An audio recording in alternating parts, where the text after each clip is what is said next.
आलोक शर्मा जी, कोई चेहरा चले नहीं, कोई रणनीति काम आए नहीं, कोई चाल कामयाब हो ना, तो चरित्र पर सवाल तो उठेंगे ना फिर। तो ये क्यों ना माना जाए कि देश कह रहा है कांग्रेस अपने नेतृत्व पर गंभीरता से विचार करे, ये वक्त आ गया है।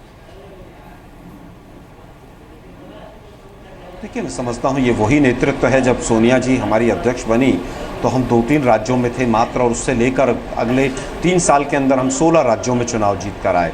ये वही नेतृत्व है राहुल जी का। जिस समय पर वो आए उसके बाद हमने 7 राज्यों में लगातार चुनाव जीता। समय बलवान होता है, समय के अनुसार बहुत सी चीज़ें परिवर्तित होती हैं। आज जिस तरह से आप कह रहे हैं, मोदी जी के 2014 से आज 2016 हुआ है, आज तक अभी 2 साल पूरे नहीं हुए, 26 तारीख को होगा। लेकिन जितने भी राज्यों में चुनाव हुए हैं सभी में बीजेपी का वोट परसेंटेज ड्रास्टिकली घटा है। आप मुझे बताइए, जितने लोकल बॉडी के इलेक्शंस गुजरात में, महाराष्ट्र में, राजस्थान में, हरियाणा में हुए हैं, क्या सब में उनका वोट परसेंटेज नहीं घटा है? 3 महीने, 4 महीने, 5 महीने बाद ही जो चुनाव हुए हैं उनमें वोट परसेंटेज घटा है। देखिए, मैं समझता हूं कि एक लंबे समय का एंटी इनकम्पेंसी सेंट्रल गवर्नमेंट का भी था और राज्यों की सरकार का भी था। अभी इतनी जल्दबाजी में लीडरशिप के ऊपर प्रश्न चिन्ह लगाना और जिस तरह से आप कह रहे हैं कि उसके ऊपर गंभीरता से विचार होना चाहिए, ऐसी कोई आवश्यकता कांग्रेस पार्टी अभी नहीं समझती है। सोनिया जी और राहुल जी के नेतृत्व में हम लोग अभी भी बहुत मजबूत हैं और आने वाले समय में इसी दिशा में और काम करेंगे। चलिए, आपने बड़ी अच्छी बात कही है आलोक जी कि समय बड़ा बलवान होता है, लेकिन इसके साथ एक बात और जोड़ देता हूं कि जो व्यक्ति समय को नहीं पढ़ पाता उसका नुकसान भी बहुत ज़्यादा होता है। सही समय पर सही चीज़ पढ़ लेने वाले ही आगे बढ़ पाते हैं। सुधांशु त्रिवेदी हमारे साथ आ गए हैं। मैं सुधांशु त्रिवेदी आपको बधाई भी दूंगा, आपसे सवाल भी लूँगा। उसके पहले एक चीज़ पढ़ के सुना देना चाहता हूँ। जो आलोक जी अभी कह रहे थे कि हम 16 राज्यों में थे, कहाँ कहाँ हमने राज किया, उनको एक फहरिस्त बतानी ज़रूरी है आलोक जी।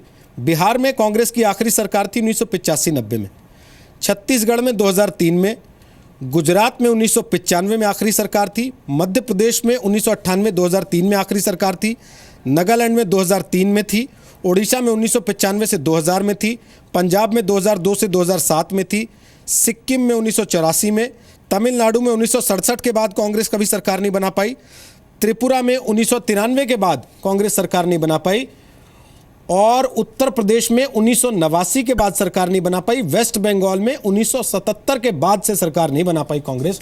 और आप कह रहे हैं कि कांग्रेस बड़ी मजबूत स्थिति में। नहीं, मैंने कहा नेतृत्व को लेकर हमें किसी तरह की कोई शंका नहीं है। जहां तक बाकी चीजें जो आपके फैक्ट्स हैं मैं उनसे पूरी तरह से सहमत हूं। अब आप एक तरफ तो कहते हैं कि साहब इतने लंबे समय तक हम राज्यों में नहीं है, सरकार नहीं चला रहे हैं, लेकिन दूसरी तरफ जब बात आती है कि कांग्रेस ने 60 साल में कुछ नहीं किया, तब आप ये आंकड़े नहीं पढ़ते हैं कि 40 साल से हमारी राज्यों में सरकार नहीं है। हम तो पढ़ते हैं सर, आप ही नहीं मानते। वहाँ के विकास हम तो कहते हैं कि 40 साल के बाद भी राज करने के बाद आज अगर लोगों के पास बेसिक टॉयलेट नहीं है घरों में तो उसकी जिम्मेदारी आप लीजिए, आप नहीं लेते।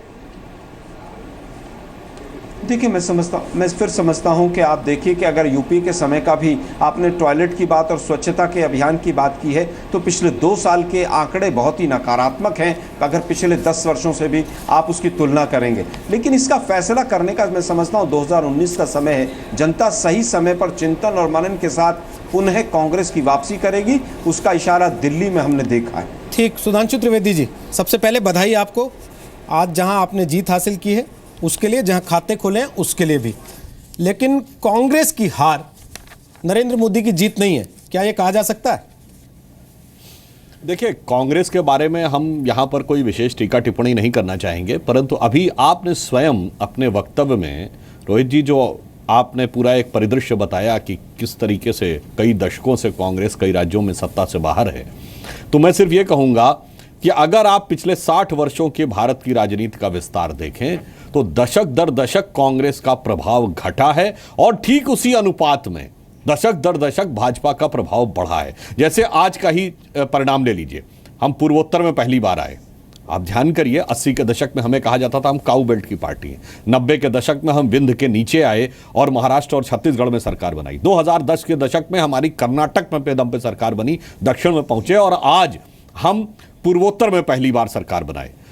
तो आज की वस्तु स्थिति यह है कि श्री नरेंद्र मोदी के नेतृत्व में भारतीय जनता पार्टी के भौगोलिक और राजनीतिक विस्तार के एक नए अध्याय की शुरुआत हो रही है। संयोगवश ऐसा प्रतीत होता है कि कांग्रेस के उसी प्रकार से एक क्रमिक पटाक्षेप की स्थिति का निर्माण हो रहा है। तो यह कांग्रेस का अंदरूनी मामला है कि वो विचार करें कि क्या, कैसे और किस कारणों से यह सब कुछ हो रहा है, मगर एक पूरी की पूरी प्रक्रिया जो कई दशकों से भारत की राजनीति में चल रही है और मोदी जी का नेतृत्व आने के बाद पिछले 3-4 वर्षों में उसमें बहुत तेजी आई है, इस मामले में कम से कम भारतीय जनता पार्टी की तरफ से हम पूर्णतः आश्वस्त हैं कि देश की जनता, देश के सभी क्षेत्र, सभी अंचल, अधिकांश प्रांत अब कहीं ना कहीं भाजपा और मोदी जी के नेतृत्व में जो देश का बड़ा परिवर्तन हो रहा है उसकी तरफ आगे बढ़ रहे हैं। सर, 4 राज्यों में से एक ऐसा है जहां आप जीते हैं आज। वहां भी हेमंत बिस्वा शर्मा और सर्बानंद सोनोवाल दोनों पुराने कांग्रेसी हैं। और हेमंत बिस्वा का अगर अपमान नहीं हुआ होता, जैसा वो कह रहे हैं कि कांग्रेस पार्टी ने अपमान किया, तो शायद वो आपके साथ होते नहीं। फिर भी आप कह रहे हैं कि नरेंद्र मोदी जीत गए हैं। पूर्वोत्तर में नरेंद्र मोदी ने बीजेपी का ध्वज फहरा दिया।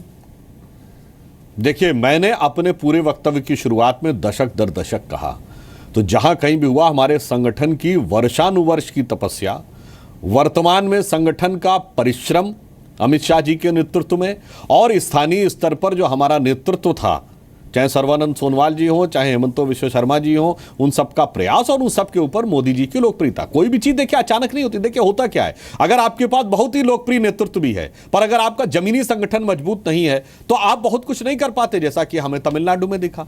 परंतु जमीनी संगठन अगर बहुत मजबूत भी है, जिससे कर्नाटक में हमारा वर्षों तक रहा, परंतु जब तक आपको लोकप्रिय नेतृत्व नहीं मिलता तब तक आप वो प्रभावी नहीं स्थिति बना पाते। तो दोनों का संयोग तभी बनता। और मैं थोड़ा सा संशोधन कर दूं, सर्बानंद सोनोवाल जी कोई आज ही भाजपा में नहीं आए हैं, वो काफी वर्ष पहले आए थे, असम गण परिषद में थे, भाजपा के प्रदेश अध्यक्ष भी रह चुके हैं।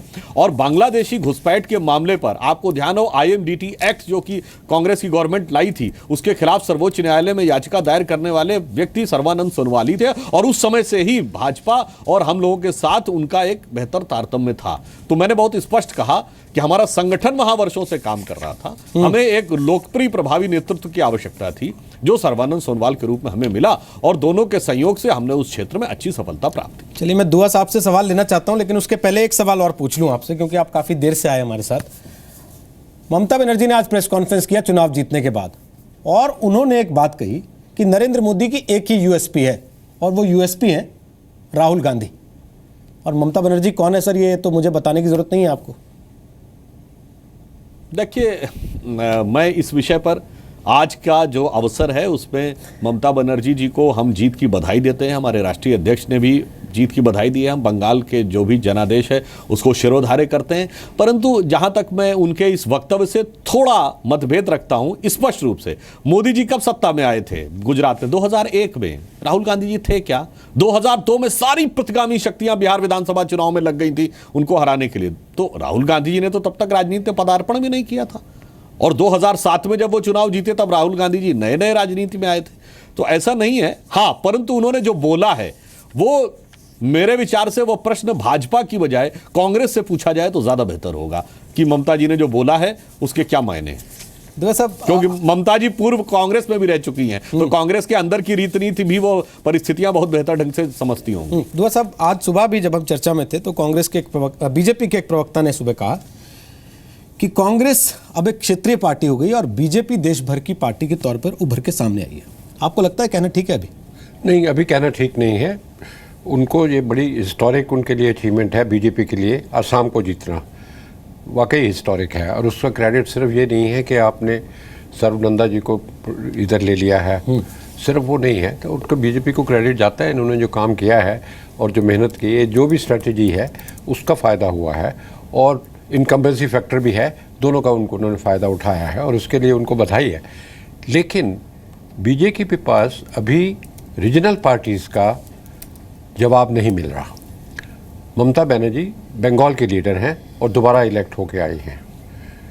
जयललिता दोबारा इलेक्ट होके आई हैं, हालांकि वो उनका फ्रेंडली रिलेशनशिप है बीजेपी के साथ, वो बात अलग है। और लेफ्ट फ्रंट जो केरला में आया है वो एक किस्म का रीजनल फ्रंट है, उसके और कहीं इन्फ्लुएंस नहीं है, सिर्फ केरल में है। और अगर CPM का तो अलायंस भी बंगाल में नहीं है, लेकिन केरल में उन्होंने अपना अलायंस वहाँ पे नहीं रखा। तो रीजनल जो इन्फ्लुएंसेस हैं, ना कांग्रेस के पास जवाब मिल रहा है, ना बीजेपी को जवाब मिल रहा है। तो अभी बहुत मेहनत करनी पड़ेगी बीजेपी को। रीजनल पार्टीज़ के होते हुए भी अगर वो इलेक्शन जीते, और कई जगह पिछले जो 2014 में उनकी at the cost of regional parties उनकी प्रोग्रेस हुई है। तो अभी सवाल आएगा असली कि पंजाब, यूपी और गुजरात, इनमें वो क्या करते हैं, कांग्रेस या बीजेपी, दोनों को बहुत मेहनत करनी पड़ेगी। हो सकता है गुजरात में मेहनत नहीं करनी पड़ेगी, बट यूपी और पंजाब में तो मेहनत करनी पड़ेगी, बीजेपी को करनी पड़ेगी। और यूपी में ख़ास करके जहाँ पे 73 सीटें आई थी बीजेपी की, क्या वो उस हिसाब से उतनी असेंबली सीट्स ले पाएंगे? जहाँ मायावती हैं, मुलायम सिंह हैं, बीजेपी और फिर कांग्रेस, 4 पार्टियों का कॉन्टेस्ट होगा। उसके लिए क्या स्ट्रेटजी है ये अभी पता नहीं है बीजेपी का। अब मेरे ख्याल वो बनानी शुरू कर देंगे। अभी ना कांग्रेस के पास भी अभी तक नहीं बनी, पंजाब की कोई स्ट्रेटजी उनके सामने नहीं आई, और यूपी की भी अभी तक नहीं पता कांग्रेस क्या करेगी या बीजेपी क्या करेगी।